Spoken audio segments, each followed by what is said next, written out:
अनुच्छेद 16(5) यह प्रावधान करता है कि राज्य किन्हीं धार्मिक, अनुच्छेद 16(5) यह प्रावधान करता है कि राज्य किसी धार्मिक या सांप्रदायिक संस्थाओं के प्रबंधन के लिए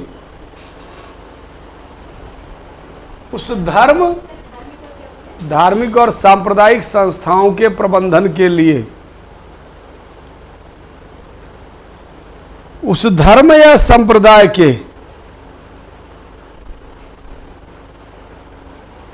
अनुयायियों की ही नियुक्ति का उपबंध कर सकता है। जैसे मान लीजिए आप हिंदू में खूब पढ़ लिख लीजिए, क्या किसी गुरुद्वारे का प्रबंधन आपको दिया जा सकता है? नहीं, चाहे कितना भी आप सिख धर्म के बारे में जानते हो, नहीं दिया सकता है ना। बस वही चीज है। अनुच्छेद 16(6)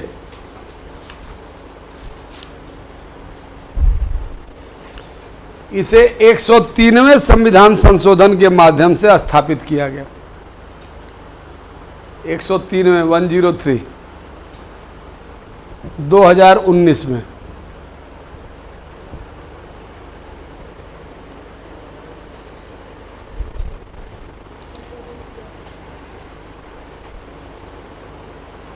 यह आर्थिक रूप से दुर्बल वर्गों के पक्ष में आरक्षण का प्रावधान करता है।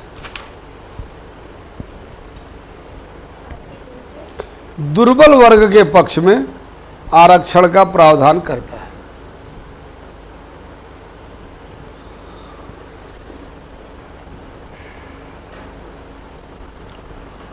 ठीक है। इकोनॉमिक वीकर सेक्शन, आर्थिक रूप से दुर्बल वर्ग, आर्टिकल 17 अनुच्छेद 17।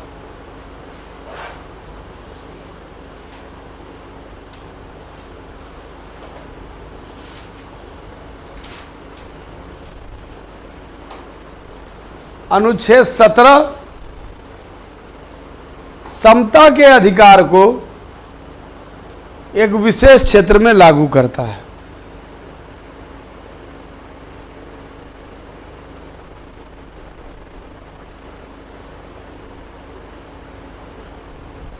इस अनुच्छेद के अनुसार किसी भी प्रकार की अस्पृश्यता यानी कि छुआछूत, क्या जी? ठीक। इस अनुच्छेद के अनुसार किसी भी प्रकार, 10 मिनट लगेगा और करना तो कर लो। इस अनुच्छेद के अनुसार किसी भी प्रकार की अस्पृश्यता और उसका किसी भी रूप में आचरण निषिद्ध किया जाता है।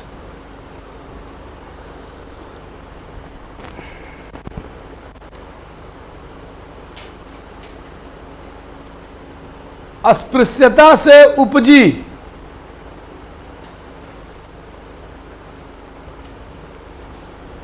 किसी भी निर्योग्यता, अस्पृश्यता से उपजी किसी भी निर्योग्यता को लागू करना अपराध होगा।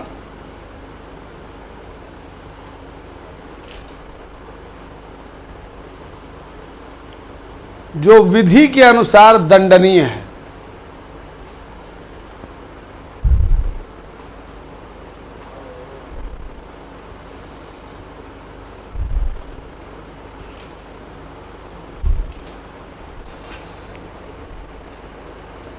ठीक है। कहने का मतलब है किसी भी प्रकार के छुआछूत की क्या करते हैं, समाप्ति की जा रही है। समाज में किसी भी तरह के छुआछूत की व्यवस्था नहीं होगी। लिख लीजिए। इसके लिए संसद ने अस्पृश्यता अपराध अधिनियम 1955 पारित किया।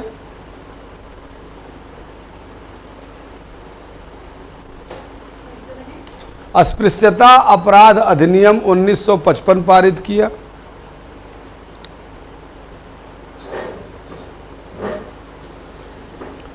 उन्नीस सौ 1976 में इस अधिनियम का संशोधन किया और इसका नाम सिविल अधिकार संरक्षण अधिनियम कर दिया गया।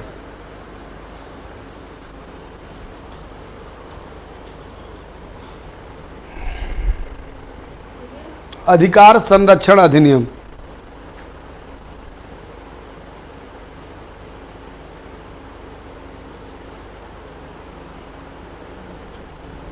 पुनः 1989 में 1989 में संसद ने अनुसूचित जाति जनजाति उत्पीड़न अनुसूचित जाति जनजाति उत्पीड़न अधिनियम पारित किया।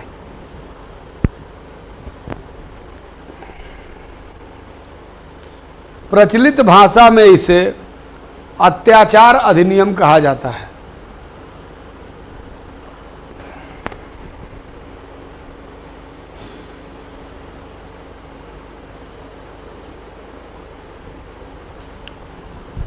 अनुच्छेद 18 प्रचलित भाषा में इसे अत्याचार अधिनियम कहा जाता है।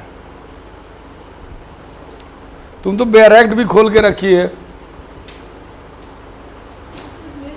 कुछ कुछ नहीं, संविधान जो आर्टिकल आएगा वो एज इट इज मिलेगा, क्योंकि आर्टिकल संविधान में लिखा है, उसमें मैं छेड़छाड़ नहीं कर सकता। आर्टिकल 18 अबॉलिशन ऑफ टाइटल्स, उपाधियों का अंत।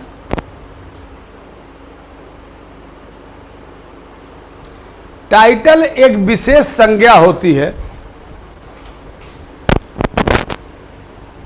जो किसी व्यक्ति के नाम के साथ जुड़ी होती है। टाइटल एक विशेष संज्ञा होती है जो किसी व्यक्ति के नाम के साथ जुड़ी होती है और उसे सामान्य लोगों से विशेष सिद्ध करती है। इंग्लैंड जैसे देशों में लॉर्ड, ड्यूक, अर्ल तथा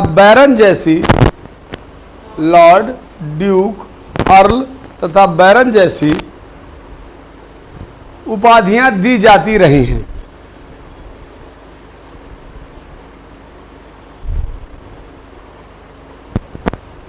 भारत में भी स्वतंत्रता से पूर्व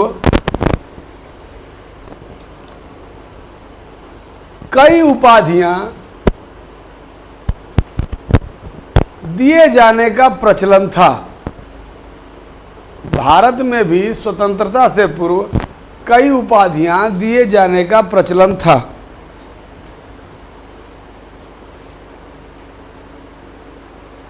जैसे सर, हिज हाइनेस, सर की उपाधि दी जाती थी। SIR sir, his highness, Rai Bahadur, राय साहब, राजा, जैसे राजा राम मोहन राय राजा टाइटल थी। गांधी को कैसरे हिंद की उपाधि मिली थी, सर की उपाधि मिली थी। राय साहब, राजा, दीवान बहादुर इत्यादि। ये उपाधियां वंशानुगत होती थी।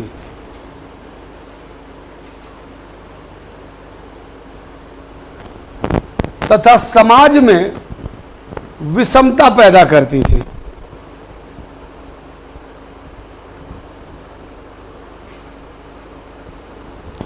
इसीलिए स्वतंत्रता उपरांत सभी प्रकार की उपाधियों को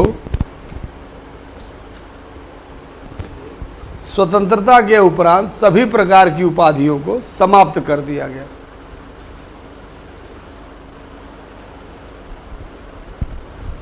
ठीक है। अनुच्छेद 18 के 4 खंड हैं। पहला लिखिए, आर्टिकल 18 क्लॉज 1, अनुच्छेद 18 1, राज्य सेना या विद्या संबंधी सम्मान के अलावा, राज्य सेना या विद्या संबंधी सम्मान के अलावा कोई अन्य उपाधि प्रदान नहीं करेगा। विद्या संबंधी सम्मान के सिवा कोई अन्य उपाधि प्रदान नहीं करेगा। जैसे देखते हैं ना, परमवीर चक्र, शौर्य चक्र, ये सब दिया जाता है ना। फिर आप पीएचडी कर लिए, डॉक्टरेट, डीलिट कर लिए, तो राज्य केवल यही दे सकता है। दूसरा लिखिए 18(2).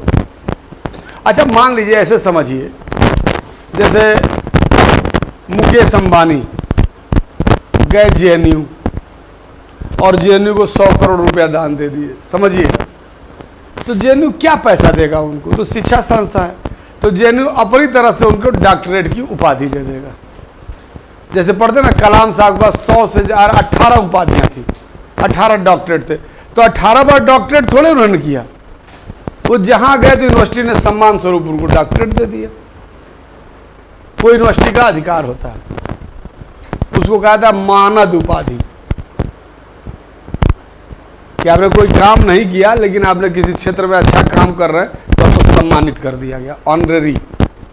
ठीक है। दूसरा 18(2), भारत का कोई नागरिक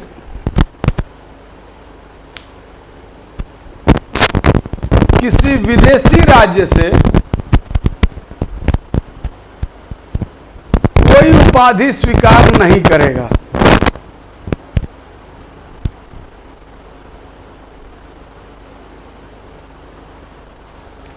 भारत का कोई नागरिक किसी विदेशी राज्य से कोई उपाधि स्वीकार नहीं करेगा। 18(3), कोई विदेशी व्यक्ति जो राज्य के अधीन लाभ के पद पर काम कर रहा है, कोई विदेशी व्यक्ति जो राज्य के अधीन लाभ के पद पर काम कर रहा है, राष्ट्रपति के सहमति के बिना किसी विदेशी राज्य से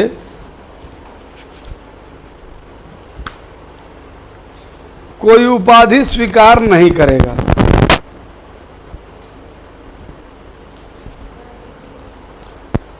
किसी विदेशी राज्य से कोई उपाधि स्वीकार नहीं करेगा।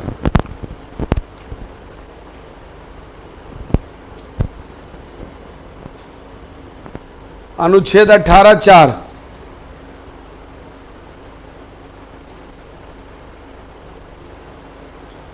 कोई व्यक्ति चाहे भारतीय हो या विदेशी,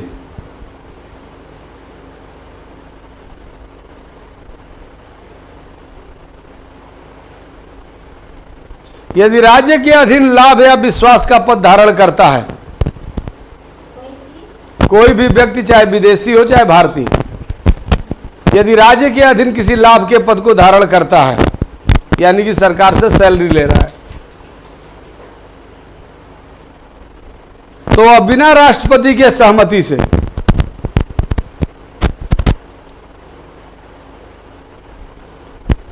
किसी विदेशी राज्य से या उसके अधीन कोई भेंट, उपलब्धि या पद, भेंट, उपलब्धि या पद स्वीकार नहीं करेगा।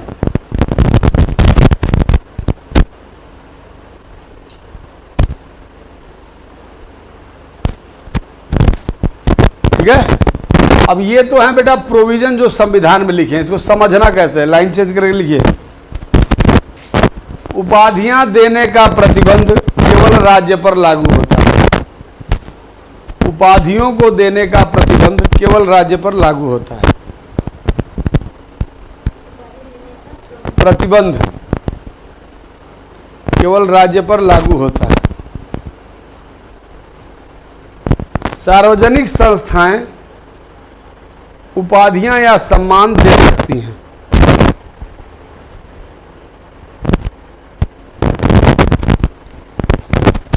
दूसरा पॉइंट, सार्वजनिक संस्था जैसे स्कूल, कॉलेज, यूनिवर्सिटी रोज सम्मान होता रहता है। महतो समाज गए साल उड़ा दिया गया, जोहार, सम्मानित कर सकते। अच्छा, होता नहीं रहता है रोज आपके रांची में, हमको लगा डेली होता होगा किसी न किसी वर्ग का, तो आप आपस में सम्मान दे सकते हैं। मान लीजिए राहुल सर खुश हो गए, हम सारे बच्चों को सम्मानित करेंगे, तो खाना वाना खिलाए, फिर एक एक ट्रॉफी दे दिए, ले आ घर में सजा लो। समझ में आया? हमको बचपन में कोई ट्रॉफी उफी नहीं मिलती थी। एक बार 500 रुपये मिला, मैं 3-4 कप और वो खरीद ले आया, अल्लाह के ड्राइंग रूम में लगा दिया था लाइन से।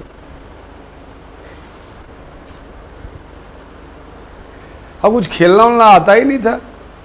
क्रिकेट में हमेशा मैं 12वां प्लेयर रहा। फुटबॉल में मैं गिरी जाता था, खुद ही फुटबॉल टाइप का दिखता हूँ। हाँ, एक एक्स्ट्रा होता है ना, वो भी एक्स्ट्रा इसलिए तो बैट था मेरे पास, स्टेपनी गाड़ी में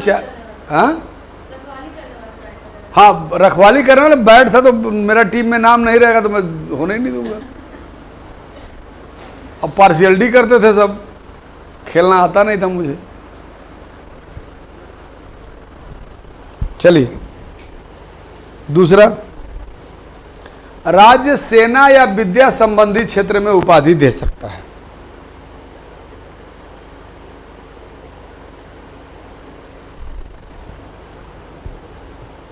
तीसरा,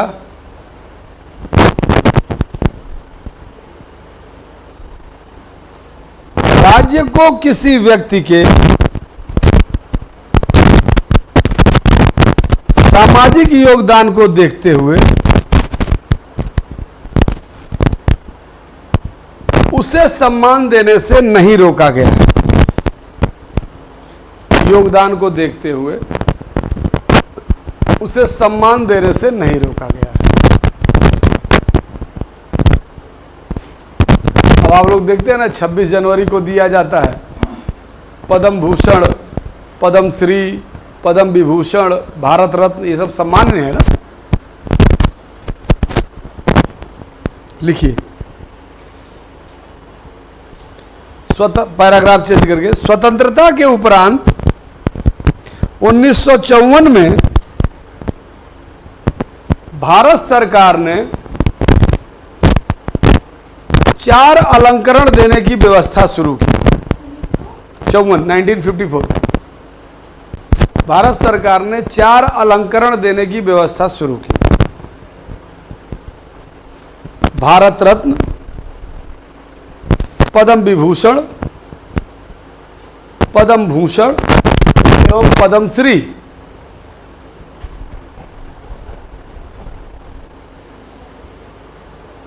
इनमें से भारत रत्न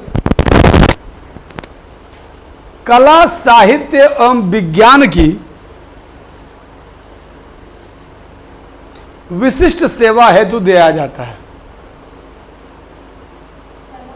साहित्य एवं विज्ञान की विशिष्ट सेवा हेतु दिया जाता है।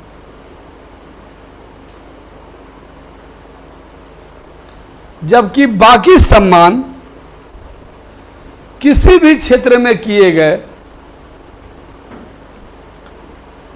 विशिष्ट सेवाओं के लिए दिया जाता है।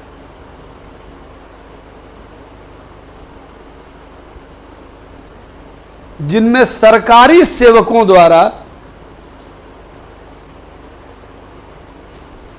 की गई सेवाएं भी सम्मिलित हैं। जिनमें सरकारी सेवकों द्वारा की गई सेवाएं भी सम्मिलित हैं।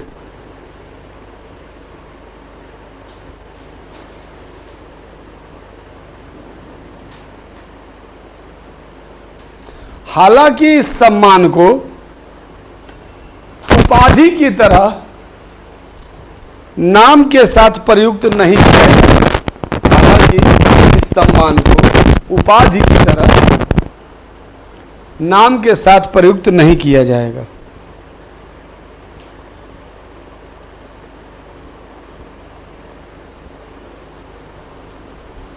जब 1977 में इंदिरा गांधी के अचानक इमरजेंसी जब हटी, उसके बाद जो चुनाव हुए तो जनता दल की सरकार बनी थी। 1977 में मोरारजी देसाई के प्रधानमंत्री बनने पर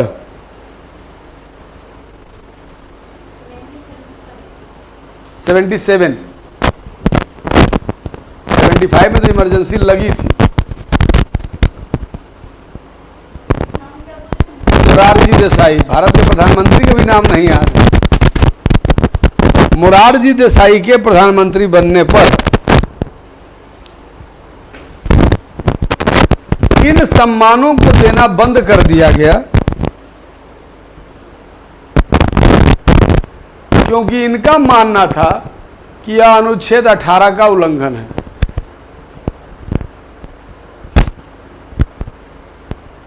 मोरारजी देसाई बहुत होशियार आदमी थे। पहले अपने भारत रत्न ले लिए और फिर कहे अब बंद कर दो।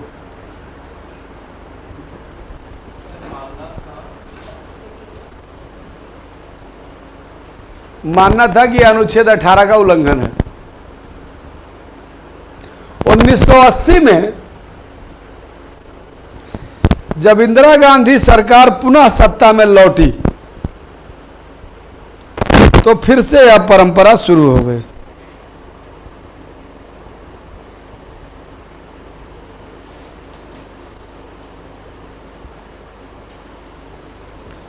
सर्वोच्च न्यायालय ने भी यह निर्धारित किया कि ये राष्ट्रीय सम्मान है, न कि उपाधियां।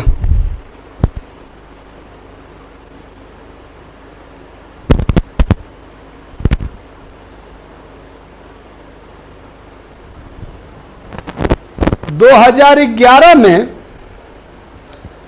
भारत रत्न की कसौटी बदली गई।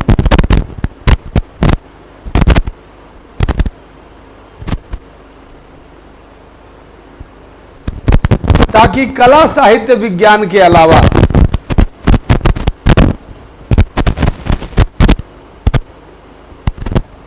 अन्य क्षेत्रों में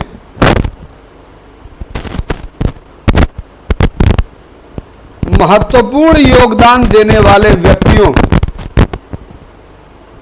अन्य क्षेत्रों में महत्वपूर्ण योगदान देने वाले व्यक्तियों को भी इसके लिए योग्य माना जाए।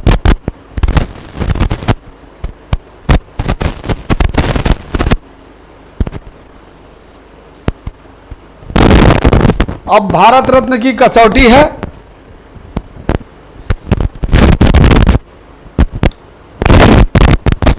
भारत रत्न की कसौटी है कि किसी व्यक्ति ने मानवीय उद्यम के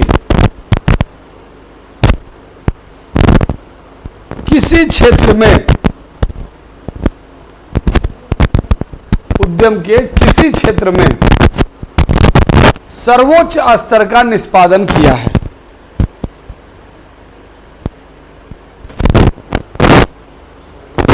स्तर का निष्पादन किया है, परफॉर्मेंस।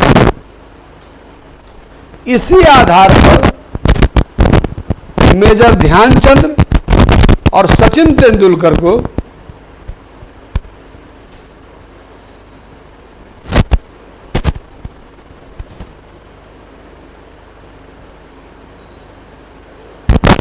भारत रत्न दिया गया।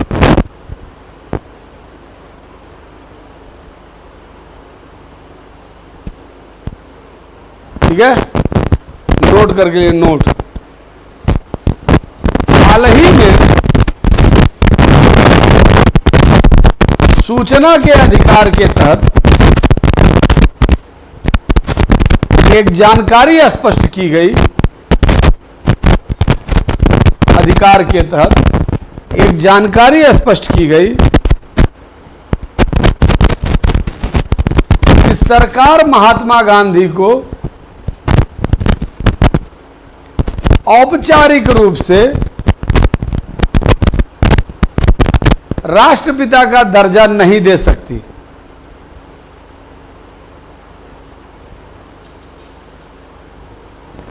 क्योंकि यह अनुच्छेद 18 से असंगत है।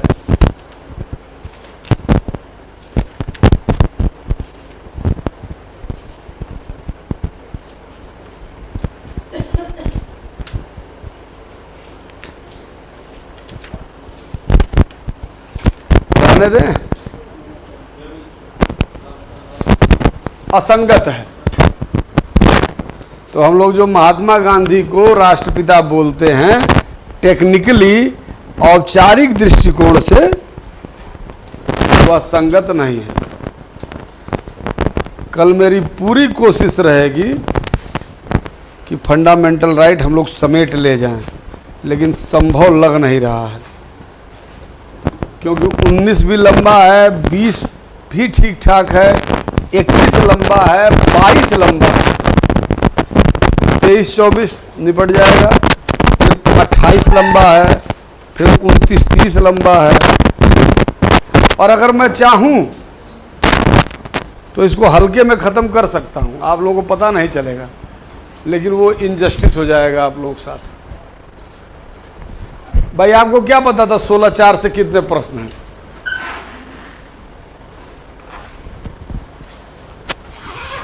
तो थोड़ा आप लोगों को लिखना पड़ रहा है, लेकिन जब आप पेपर देखेंगे अपना और पॉलिटी का सेक्शन जब भी आप सॉल्व करेंगे तो आप बहुत दिल से थैंक यू बोलेंगे।